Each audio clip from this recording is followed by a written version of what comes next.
polish, attention to detail, creative thinking. We all want to get our students there, but how do we do it? Welcome back to the Lesson Lab, the show that equips teachers with time saving, grading strategies, and meaningful lessons that create a lasting impact on teachers and students in the classroom. We scaffold these lessons every week, and we run each assignment through the gauntlet and reflection.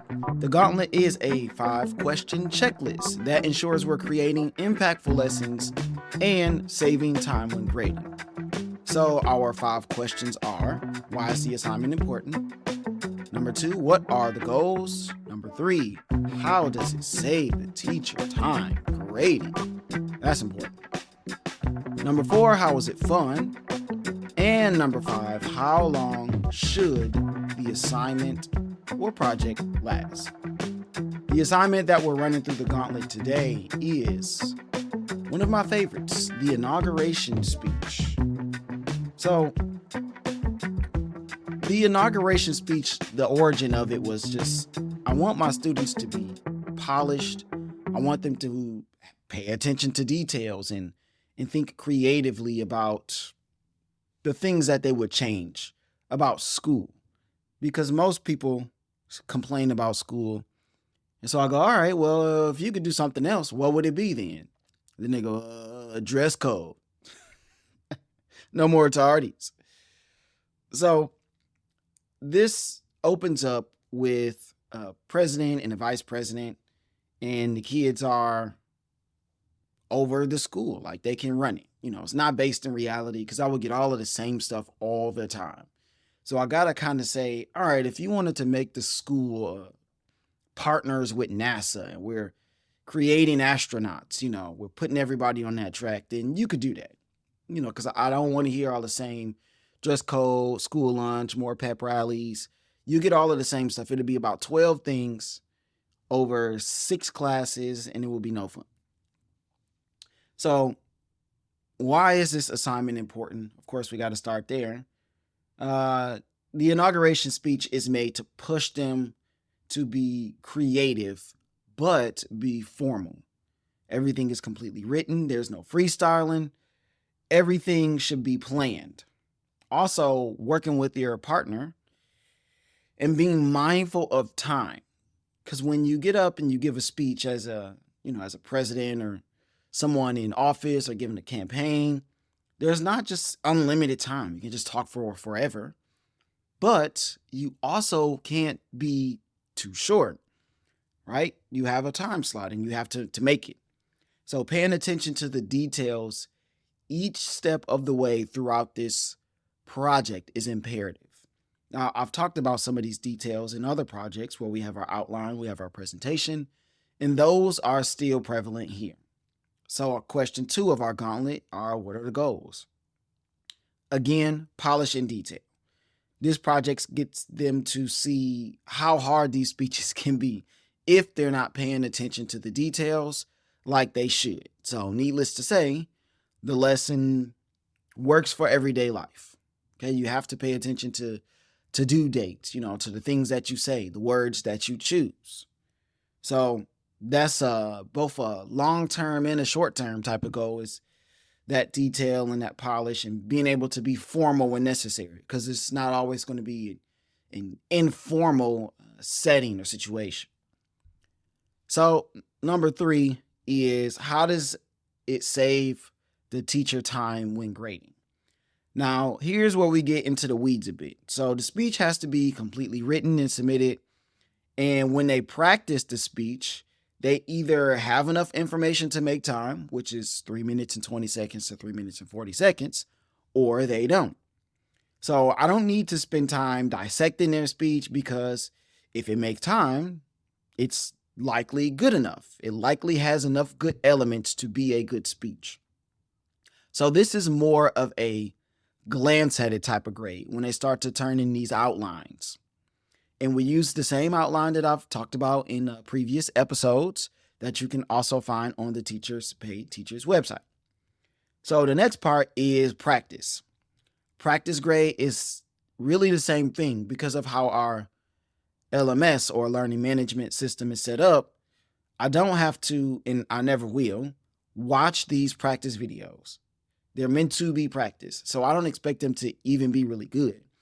The point of the practice, again, is to make them practice. So I take it for a grade. 3 to 5 practice videos. Most times I'll do one day. I think this time I did 2. I'll talk about that more in the reflection. But they're required to submit these videos. So I glance at the submissions, make sure that they have enough, make sure that the time doesn't say something like 1 second or 10 seconds, because, students try to get over. As long as the time looks reasonable, we will continue on. So as long as they've submitted enough videos, they'll get 100. And it's on them if they're good or not. So we'll see if they're good once we get to the major grade presentation. So far, outline is like, all right, let me look at it. Okay, looks fine, 100. Practice videos. Okay, let me look at it. We got enough videos. We have enough time on those videos. Okay, 100. And each person has to submit everything because, when you start to look at these submissions, you want to make sure everybody is accountable for the work. So now we get to the presentations, and presentations are always graded pretty hard. There's a rubric, which is also on the Teachers Pay Teachers website. Just look up Tony Rambo's Lesson Lab, and you can find those there. And I use the same rubric all the time. I just change the numbers around as far as how much is worth how much. So in a situation like this, your voice and your communication clarity is worth more than body language because you're standing behind the podium. Now, body language is still important, always, but not as much on this specific website. So the students see the rubric beforehand if they bother to look, so they know what to expect. Now, presentations are always an actually graded situation because, we have to evaluate. That is the biggest part of what I do in my class where, I'm teaching speech and professional communication and public speaking. So lastly, we have our self-critiques, which is a part of the presentation rubric and a separate assignment for reflecting over the process. So I have them evaluate themselves, and then I also have them reflect over the process as a whole, the past 2 weeks or so. And those, if it's there, 100. If not, 0.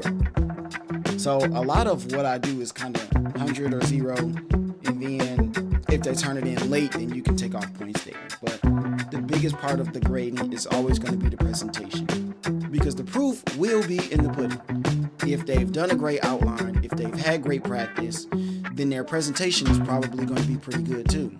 But if their outline sucks, they halfway did it, their practice is half-baked, they weren't prepared, then their presentation is going to be bad, more than likely.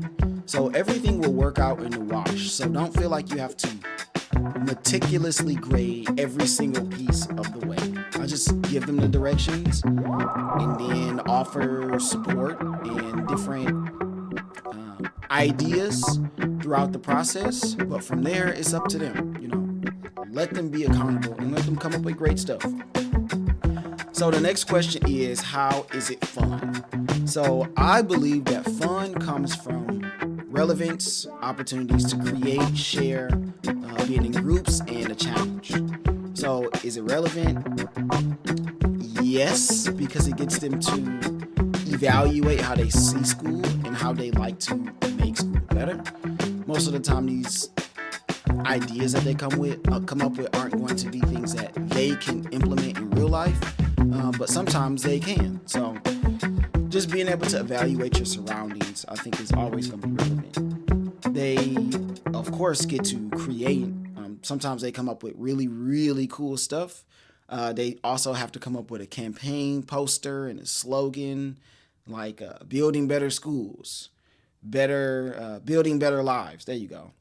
And we fight for your comfort. Swap desks for cozy success. That's a couple of examples, which I'll talk more about in the reflection on the next episode.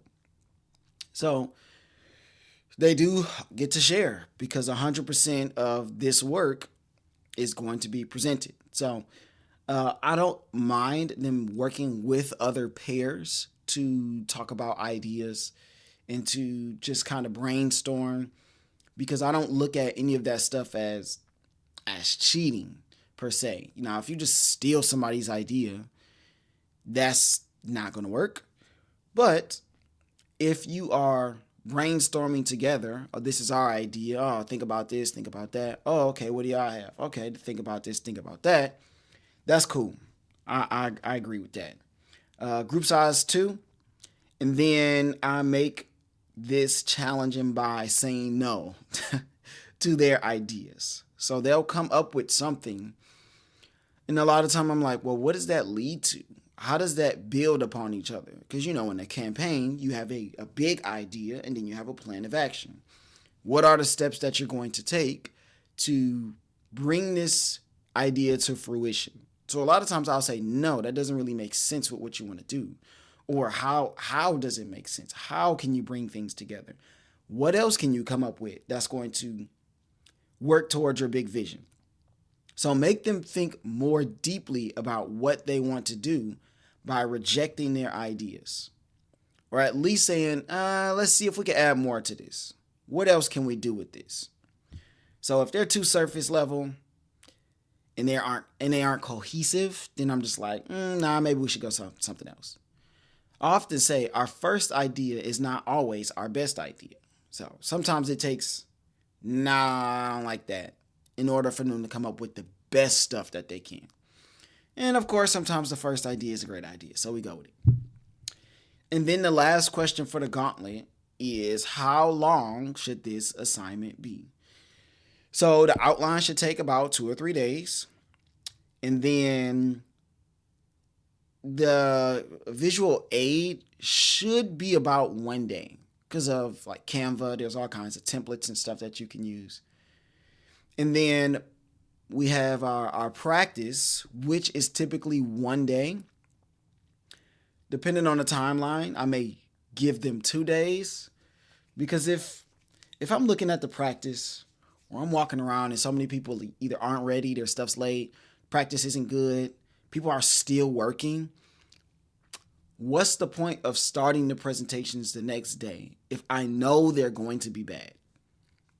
That's on me as a teacher to kind of make that decision, to make that executive decision to go, 1 more day, because I like the work that we're doing. Progress just isn't there. Now, as they turn in that stuff late, it's still late, and you can use your own discretion as a teacher to take points off or not. But I'm like, okay, as long as I'm seeing good work in progress, no wasting time, then okay, I'm good. We'll keep going. Presentations take about 2 or 3 days. My groups of 2, have 30-ish in the class, sometimes less, sometimes more. They should take about 2 or 3 days. And hopefully we don't have many people absent, so we don't have to take another day, which you all know, when you draw out your curriculum and you got your big spreadsheet and you have your scope and sequence, you're like, hey, we only got this many days. So try to keep that moving along. And then we have 1 day for reflection.